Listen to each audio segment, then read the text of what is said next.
Hey everyone, I'm back and today we're going to be talking about Brian and Charles. And this movie came out in 2022 and it's directed by Jim Archer and it was his first feature film. And so far it's the only feature length film that he's made. And I enjoyed this one. I thought it was fun and I did like the mockumentary style to it. That was kind of fun and I enjoyed what they did with the film overall.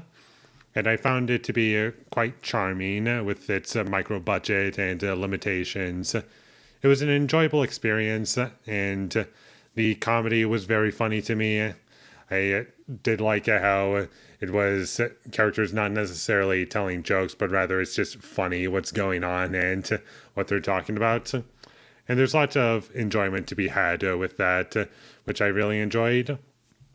It was consistently entertaining. It was fast paced. It's an hour and a half, exactly what it needs to be. It doesn't really overstay its welcome, and it's not perfect, but overall, I thought it was a great first feature length film, for sure. The characters in this movie were very likable characters and also memorable, not just because the two main leads' names are in the title, but also just their dynamics. They play well off each other, and I just love how the movie handles all that. And it is kind of about parenthood in a sense. And sure, that's like something that's like pretty obvious and on the surface level, and not really anything deep, but still enjoyable for what it is. And the movie's not bad because it's not subtle with that little theme. I'm just saying that in terms of things that are going on, it's pretty clear as to what it's going for. I felt at least, and I felt like the music wasn't bad in this movie as well. It wasn't something super original. Like I do feel as though I've heard things similar to this movie score before, but I do appreciate when it's used. Like it's something kind of nice and complementary to the tone, and also it was used sparingly. Also, like there are scenes in this movie that had no music. For example, there was one scene where it was supposed to be kind of tense towards the middle of the film, and I felt as though it was handled pretty well because there was no music, and I felt as though that was a really nice, restrained choice. The movie also had a really good sound design as well. I liked hearing Charles walk around and all these little subtleties that they add into this character, and it's fun. It's enjoyable. And I also enjoyed watching Brian towards the beginning just to create all these different things, and it's kind of quirky and fun. I enjoyed that aspect to the film and how that comes into play later on to the film. I felt as though that added a lot. Like it didn't just feel like, oh, he's an inventor, but he only does stuff until he invents Charles. It's like, no, that actually is something that's consistent throughout the whole film. But if we're going to get into issues with this movie, it's mostly with the character Charles. I'm just not really fully clear as to how he works in terms of what does he know, what doesn't he know. Because at first it kind of feels like, okay, it's a little bit like number five from Short Circuit, but at the same time, I'm kind of confused as to okay, is he just book smart? Does he know things outside of books? Or where is his knowledge specifically?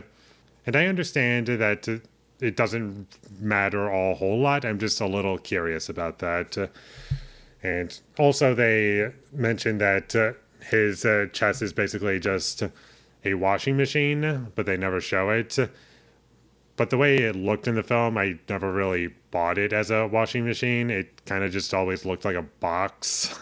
But it's a little bit more forgivable if you look at it from the sense that it's just a bunch of scraps that Brian put together because that's where he gets all these different materials. He doesn't really buy them. He just picks stuff up off the side of the road and whatnot that's basically trash and what nobody wants, and he just makes the best of it.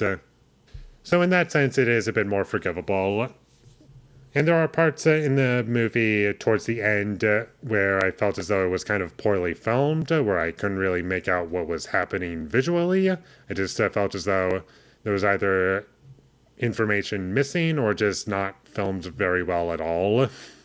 But that's just a small part of the movie, luckily. And there are some plot holes in this movie, like, okay, why are there no cops or any authority, really?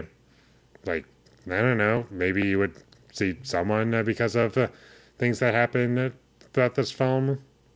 And I was a little bit confused as to why we needed an antagonist character in this film. I just felt as though that was a little unnecessary, but by the end of the day, I do find this movie enjoyable, charming, and fun, and it was a good time. I enjoyed myself. I would recommend that you check it out, and it's good. It's nice, simple entertainment, and it works pretty well as that. So check this movie out whenever you get the chance. It's currently on Netflix, so there's a way to watch it if you need a way to do so. And with all that being said, I'm going to give Brian and Charles a 6 out of 10. Thank you for watching my videos. As always, if you enjoyed this review, be sure to leave a like and comment down below what you thought of Brian and Charles, and my social media links. They will all be in the description, so follow me there. And last but not least, subscribe to be a part of Foley Nation, and I'll see you when I get my next review up, and that is going to be for a movie that I don't know how to pronounce. Anemone. So look forward to that, but until I get that up, thank you for watching, and have a great day.